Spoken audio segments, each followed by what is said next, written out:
Assalamualaikum warahmatullahi wabarakatuh. Selamat pagi, siang, sore, dan malam ya guys ya. Kembali lagi di cerita kita. Oke, jadi kali ini kita bakalan bahas tentang orang bunian. Orang bunian ini merupakan salah satu makhluk halus yang terkenal di wilayah Minangkabau, Kalimantan, dan juga Malaysia Barat. Tanpa berlama-lama lagi, yuk kita langsung bahas saja ceritanya. Orang bunian atau sekadar bunian merupakan salah satu mitos mengenai makhluk halus yang dipercayai di berbagai wilayah. Wilayahnya yaitu di wilayah Minangkabau, Kalimantan, Sumatera, dan juga Malaysia Barat. Jadi nih Gus, orang bunian ini tuh dikenal atau bentuknya itu seperti manusia gitu. Dan mereka ini suka tinggal di tempat-tempat sepi atau tempat-tempat yang jarang dikunjungi oleh manusia, contohnya seperti pegunungan.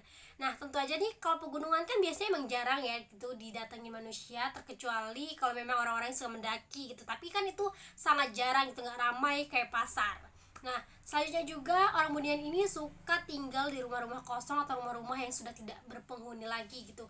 Sama mungkin halnya seperti hantu-hantu Indonesia lainnya yang suka tinggal di rumah-rumah kosong yang sudah tidak terawat dan tidak berpenghuni.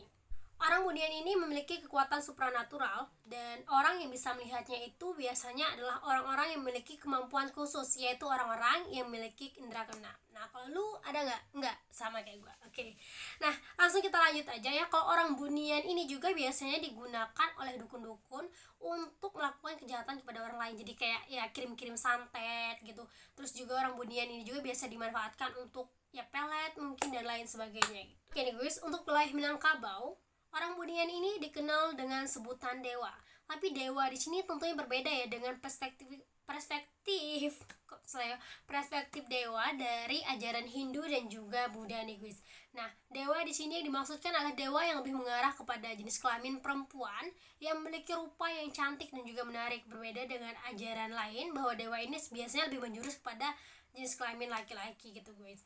Nah, untuk dewa dari Minangkabau ini mengarah kepada juga sama ke orang bunian yang merupakan sosok makhluk halus, dimana kalau di Minangkabau ini dipercaya ini kalau orang bunian ini biasanya kalau mau menjelang maghrib itu menyebarkan bau-bau masakan. Biasanya aroma yang dimunculkan itu seperti aroma kentang, tapi hal ini tergantung dengan wilayah atau kepercayaan masing-masing di daerah Minangkabau. Kenapa sih mereka ini atau orang bunian ini menyebarkan bau-bau kentang? Nah, biasanya bau-bau kentang ini kan bau masakan itu mengundang perut kita lapar gitu kan, dan sehingga kita biasanya menuju ke arah atau sumber dari bau masakan tersebut.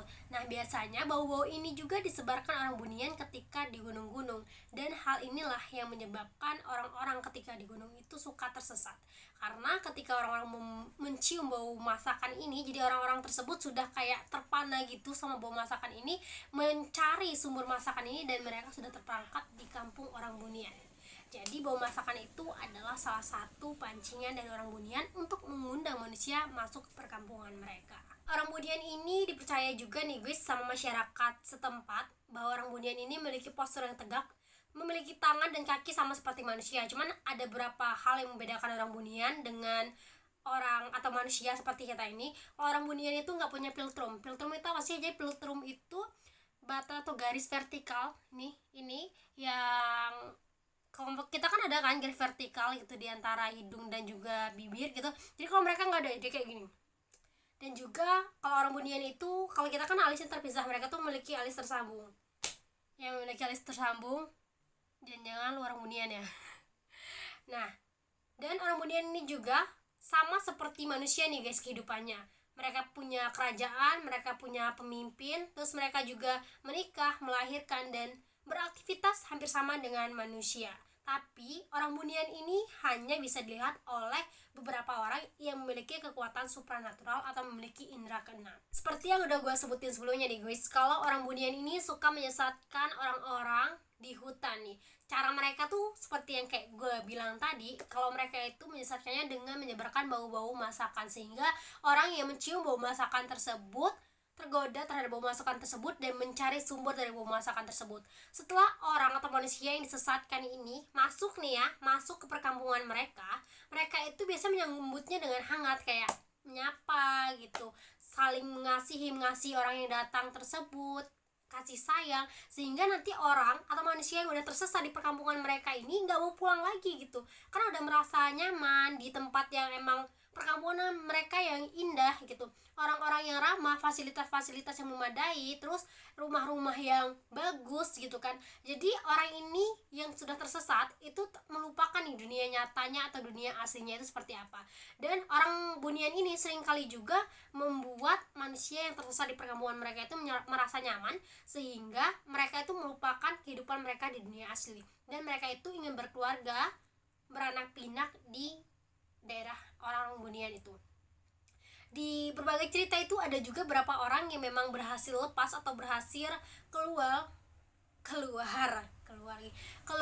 dari perkampungan orang Bunian itu. Tapi berapa orang yang keluar itu ditemukan dengan kondisi yang sudah tidak baik lagi. Maksud kondisi tidak baik ini di sini misalnya badannya sudah kurus, beda dengan sebelum dia ditemukan atau sebelum dia hilang itu badannya gendut, itu ditemukan setelah ditemukan badannya itu kurus. Selanjutnya itu juga ada yang ketika keluar dari perkampungan Bunian ini malah kondisi mental atau kondisi akalnya itu tidak baik, yaitu biasanya ditemukan dengan kondisi yang tidak waras. Di sini mungkin hampir sama ya guys ya, kayak cerita-cerita tentang orang-orang yang sudah masuk ke perkampungan gaib yang udah hilang bertahun-tahun lalu diketemukan kembali, mungkin dalam keadaan stres, dalam keadaan tubuh yang sudah lemas. Hampir sama mungkin ceritanya, sama seperti orang-orang yang sudah masuk ke perkampungan Bunian. Mungkin teman-teman juga udah pada sering dengar juga gitu kan tentang cerita-cerita tersebut, atau teman-teman pernah mengalami, boleh tulis di kolom komentar. Tapi nih ya guys ya, ada hal unik di cerita tentang orang Bunian ini. Seperti yang udah gue sebutin atau gue ceritain sebelumnya itu, kalau orang Bunian ini biasa dikenal dengan sifat atau sikap mereka yang suka menyesatkan manusia ke hutan gitu. Tapi ada beberapa cerita juga tentang orang Bunian yang suka membantu manusia, yaitu ketika terjadinya perang Sambas di Kalimantan ini, masyarakat Kalimantan ini mempercayai bahwa mereka itu dibantu oleh orang Bunian, karena menurut mereka orang Bunian ini ingin mempertahankan lahan mereka, ingin mempertahankan perkampungan mereka, sehingga orang Bunian ini membantu orang-orang Kalimantan pada perang Sambas. Lalu yang kedua itu ada cerita dari BPBD, salah satu BPBD di sana, bahwa pada kebakaran Riau yang terjadi di tahun 2015 itu, mereka atau para damkar ini dibantu oleh orang Bunian. Beliau ini bersaksi bahwasannya 11 damkar yang bekerja memadamkan api pada kebakaran Riau di tahun 2015 itu dibantu oleh berbondong-bondong orang Bunian. Jadi orang Bunian ini secara beramai-ramai memadamkan api di Riau. Mungkin salah satu alasannya hampir sama, orang Bunian ini ingin mempertahankan wilayah mereka, ingin mempertahankan perkampungan mereka agar tetap terjaga. Nah, oke, kita udah sampai di akhir cerita. Itulah tadi cerita mengenai orang Bunian yang dipercayai oleh masyarakat di wilayah Minangkabau, Kalimantan, Sumatera bagian timur, dan juga Malaysia Barat. Buat kalian yang berasal dari wilayah tersebut atau tahu cerita tentang orang Bunian, boleh dong sharing di bawah dan kita berbagi pengetahuan. Bye, sekian dari gua. Kembali lagi di cerita kita selanjutnya. Bye.